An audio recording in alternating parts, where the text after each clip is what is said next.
नमः शिवाय। नमस्कार सभी प्रिय भक्तों को। आज इस वीडियो में भगवान शंकर की कथा सुनाने जा रहे हैं। कैसे भगवान शिव ने यतिनाथ रूप में एक भील और भीलनी के ऊपर कृपा की और किस प्रकार उनका अगला जन्म हुआ, सुनते हैं इस कथा में। सुनिए। प्राचीन काल में अबुर्दाचल नामक पर्वत के समीप एक भील रहता था जिसका नाम था आहुक। उसकी पत्नी को लोग आहुका कहते थे। वह उत्तम व्रत का पालन करने वाली थी। वे दोनों पति पत्नी महान शिव भक्त थे और शिव की आराधना पूजा में लगे रहते थे। एक दिन वह शिव भक्त भील अपनी पत्नी के लिए आहार की खोज करने के लिए निमित्त जंगल में बहुत दूर चला गया। इसी समय संध्या काल में भील की परीक्षा लेने के लिए भगवान शंकर सन्यासी का रूप धारण करके घर आए। इतने में ही उस घर का मालिक भील भी चला आया और उसने बड़े प्रेम से उन यतिराज का पूजन किया। उसके मनोभाव की परीक्षा के लिए उन यतीश्वर ने दीन वाणी में कहा, भील, आज रात मैं यहाँ रहने के लिए मुझे स्थान दे। सवेरा होते ही चला जाऊँगा। तुम्हारा सदा कल्याण हो। भील बोला, स्वामी जी, आप ठीक कहते हैं, यद्यपि मेरी बात सुनिए। मेरे घर में स्थान तो बहुत थोड़ा है, फिर उसमें आपका रहना कैसे हो सकता है। भील की यह बात सुनकर स्वामी जी वहाँ से चले जाने को उद्यत हो गए। भीलनी ने कहा, प्राणनाथ, आप स्वामी जी को स्थान दे दीजिए। घर आए हुए अतिथि को निराश न लौटाइए, अन्यथा हमारे गृहस्थ धर्म के पालन में बाधा पहुँचेगी। आप स्वामी जी के साथ सुखपूर्वक घर के भीतर रहिए और मैं बड़े बड़े अस्त्र शस्त्र लेकर बाहर खड़ी रहूँगी। पत्नी की यह बात सुनकर भील ने सोचा, स्त्री को घर से बाहर निकालकर मैं भीतर कैसे रह सकता हूँ।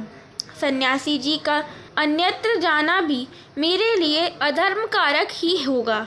यह दोनों ही कार्य एक गृहस्थ के लिए सर्वदा अनुचित हैं, अतः मुझे ही घर के बाहर रहना चाहिए। जो होनहार होगी वह तो होकर ही रहेगी। ऐसा सोच आग्रह करके उसने स्त्री को और सन्यासी जी को तो सानंद घर के भीतर रख दिया और स्वयं वह भील अपने आयुध पास रहकर घर से बाहर खड़ा हो गया। रात में जंगली क्रूर एवं हिंसक पशु उसे पीड़ा देने लगे। उसने भी यथाशक्ति उनसे बचने के लिए महान यत्न किया। इस तरह यत्न करता हुआ वह भील बलवान होकर भी प्रारब्ध प्रेरित हिंसक पशुओं द्वारा बलपूर्वक खा लिया गया। प्रातःकाल उठकर जब यति ने देखा कि हिंसक पशुओं ने वनवासी भील को खा डाला है, तब उन्हें बड़ा दुख हुआ। सन्यासी को दुखी देख भीलनी दुख से व्याकुल होने पर भी धैर्यपूर्वक उस दुख को दबाकर यो बोली, स्वामी जी, आप दुखी किस लिए हो रहे हैं। इन भील राज का तो इस समय कल्याण ही हुआ है। यह धन्य और कृतज्ञ हो गए जो इन्हें ऐसी मृत्यु प्राप्त हुई है। मैं चिता की आग में जलकर इनका अनुसरण करूंगी।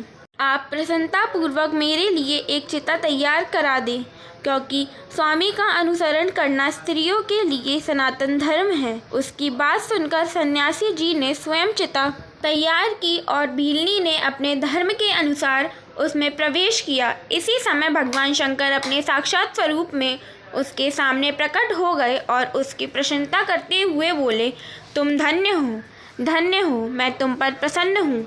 तुम इच्छा अनुसार वर मांगो, तुम्हारे लिए मुझे कुछ भी आदेह नहीं है। भगवान शंकर का यह परमानंददायक वचन सुनकर भीलनी को बड़ा सुख मिला।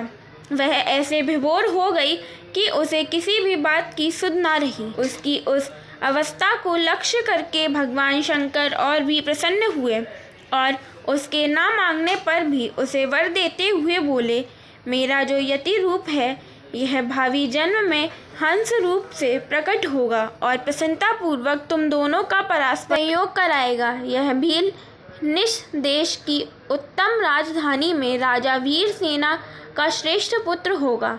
उस समय नल के नाम से इसकी ख्याति होगी और तुम विदर्भ नगर में भीमराज की पुत्री दमयंती होगी।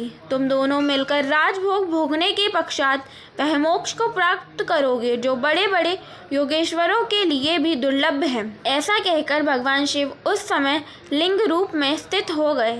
वह वीर अपने धर्म से विचलित नहीं हुआ था।